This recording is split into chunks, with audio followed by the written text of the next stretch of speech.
Magandang, ano na bang araw ngayon diyan sa Pilipinas, 'no? Martes, magandang Martes sa inyong lahat. Pasensya na kayo, hindi tayo nakapag-live last Sunday. Pero binroadcast ko naman po portions live yung ating Maisog LA. Mamayang gabi naman po merong Maisog New York. At syempre, nawindangan lahat dahil matapos ang 2 taon, yung Pulvoronic video nagkaroon ng world premiere. Maraming salamat kay Maharlika Boljakera for making it happen. Now, anong naramdaman nyo nung napanood nyo? Napanood nyo na ba?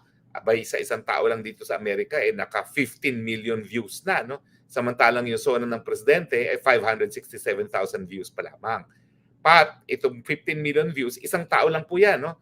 Marami pong nag-live dyan dahil yung mga tao sa LA, lahat sila nag-live.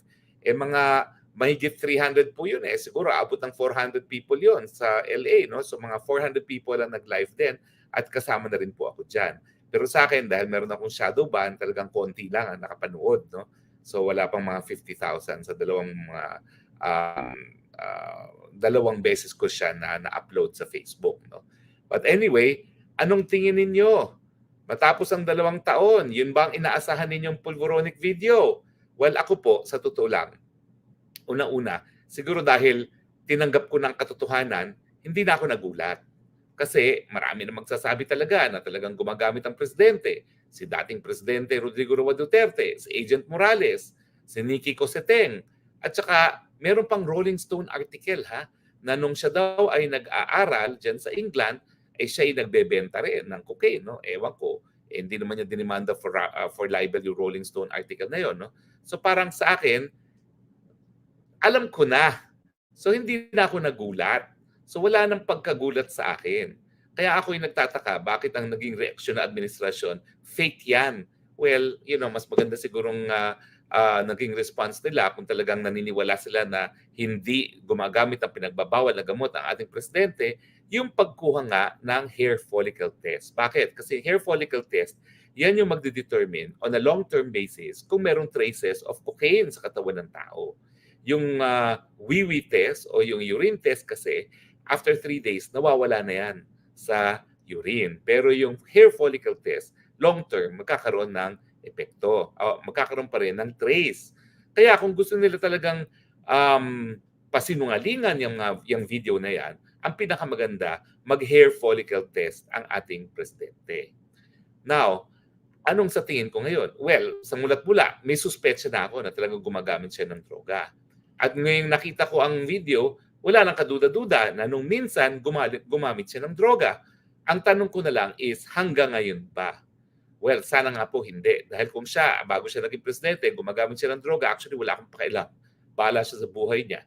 Yan ay kalusugan niya. Alam naman natin na ang cocaine ay talagang nagkakaroon, no? O it causes widespread damage to one's body, no? Kasama na diyan yung heart attack, kasama na diyan yung kidney failure. So kung gusto niyang mamatay sa bisyo, bahala siya sa buhay niya. Pero dahil siya nga ay presidente, abay itong cocaine nakakaapekto talaga sa pag-iisip. Anong nangyayari? Well, yung last broadcast ko, dinitali ko kung anong mga epekto ng cocaine. It's a higher. It's an upper. So talaga nagpapakasaya siya. You feel happy about it, no? Pero at the same time, ang mga side effects niyan, anxiety, paranoia, confusion. Kapag ang bansa ay gaya ng Pilipinas na humarap sa isang bansa na katunggali sa pinag-aagawang teritoryo, siyempre, anong mangyayari kung meron kang anxiety, meron kang paranoia, meron kang panic attacks? Ay talagang kakalad ka rin mo talaga sa kuko ng digmaan ang bansang Pilipinas. So sa akin, ang epekto kung kumukuha pa ng nagbabawal na droga ang presidente sa ngayon ay dahil ito'y nakakaapekto sa mga desisyon na ginagawa ng presidente, kasama na dyan yung napaka-importanteng issue kung tayo ba ay makikipaggera sa China.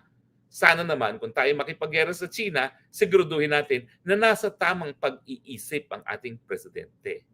Marami rin nagsasabi na isa pang manifestation na nagko-cocaine ay yung paggalaw ng panga.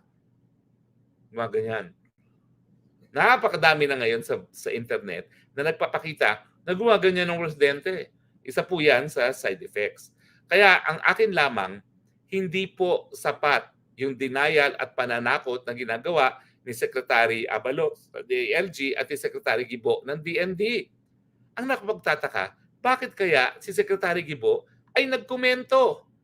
Bakit hindi na lang si DILG? Dahil ang DILG naman, police matter yan. Kung sinasabi nilang fake yan, no? Bakit pati ang DND? Well, siyempre po, dahil siguro worried ang administrasyon kung ano maging epekto nitong pulboronic video na ito sa ating kasundaluhan.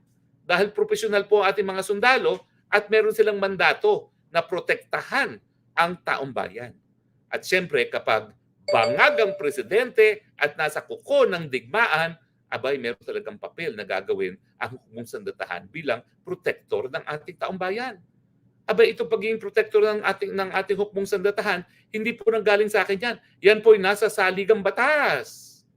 So kung sa tingin talaga ng kasundaluhan na tayo kinaladkad sa giyera dahil wala sa tamang pag-iisip ang ating presidente, talagang marami sa kanila ang mag-iisip kung anong dapat gawin nila bilang protektor ng taong bayan. Yan po siguro ang dahilan kung bakit nagsalita rin itong si Secretary Gibo, no? Dahil worried sila na baka nga magkaroon ng conclusion ng ating kasundaluhan na kinakailangan ng protektahan ang bayan. Nagtataka din ako kung ano yung magiging kaso nila doon sa author ng video. Ako po'y nagbibigay pugay kay Maharlika Boljaquera at sa kanyang mga puting ahas. Nako, kung ako po'y may puting ahas gaya ni Maharlika Boljaquera, napakadami ko nang na-expose na kabalbalaan dito sa gobyernong ito. Pero alam nyo, kung wala si Boljaquera at saka yung matatapang niyang mapuputing ahas, marami tayong mga kababalaghan na hindi malalaman at kasama na nga itong pulboronic video. Now, malalaman din ba natin yung tungkol kay distressed mother na kinidnap ang anak, di umano dahil tumawag ang First Lady mismo doon sa asawa ng ating Secretary of Foreign Affairs para ipatupad itong kidnapping na ito? Hindi rin, no? At saka siyempre, malalaman din ba natin yung mga napakadaming mga iskandalo na in-expose ni Maharlika Boljaquera. Kaya nga po, kung meron tayong leksyon na matututuhan dito sa mga ginagawa ni Maharlika, dapat magkaroon na tayo ng Whistleblower Act. Nung ako po'y kongresista noong 17th Congress, isinurong din po natin yan. Kinakailangan kasi natin magbigay proteksyon at saka immunity laban sa prosecution doon sa mga mag-i-expose na mga scams at mga iba pang kababalaghan sa gobyerno, gaya ng paggamit ng pulvoronic. Now, sabi rin sa akin ni Maharlika, at I'm sure sinabi na rin yun sa broadcast, natatawa lang siya sa mga denial. At ngayon, DICT, NBI, sumali na. Kasi bago daw niya pinabroadcast ito, siya mismo nagkaroon ng duda. Baka mamaya, makuryente. So ang ginawa niya, pina-authenticate daw niya on 2 levels. Number 1, na hindi ito AI. At number 2, si PBBM nga ang nasa video. At on 2 levels, nagkaroon siya ng positibong resulta. So kung pinagmamayabang ng gobyerno yung mga pag-aaral na ginawa ng NBI at saka ng DICT, hello, meron pa mga foreign laboratories na on the contrary, according to Maharlika, ay nag-certify na yan ay hindi deep AI at hindi at si PBBM talaga ang nasa video. So paano na yan? Labanan ng mga eksperto. Sino paniniwalaan natin? Yung mga dayuhan na wala namang interes magsinungaling or yung mga taong gobyerno na siyempre ang gagawin nila ay i-absolve or sabihin na fake yan dahil si presidente nga ang pinapakita dyan sa video na yan. Well, pasensya na po kayo ha. Ako, mas maniniwala ako sa mga disinterested parties gaya ng mga dayuhan dahil ano man ang pakialam nila kay PBBM at sa Pilipinas. Sila, gagamitin lang nila ang siyensya at mukhang sila naman ginamit ang siyensya. Alam niyo ba ho, meron din program sa internet ha. Pwede niyong i-download yan. Pag ginamit niyo yung program na yan, malalaman mo kung deep AI siya or imbento lang. At meron nga sa internet na ipinost naman itong si vlogger na si Sas na pinalitan ng muka doon sa pulvoronic video na yan at linagay ang mukha ni dating Presidente Rodrigo Roa Duterte. Ayun, lumabas. AI siya. So mamayang gabi, dito naman sa New York, ang gagawin namin, the same program, susubukan namin na ilagay yung video na naipakita na ni Maharlika at titignan natin kung ano ang resulta. Mamayang gabi po yan, 7 o'clock in the evening New York time, 7 o'clock in the morning Manila time.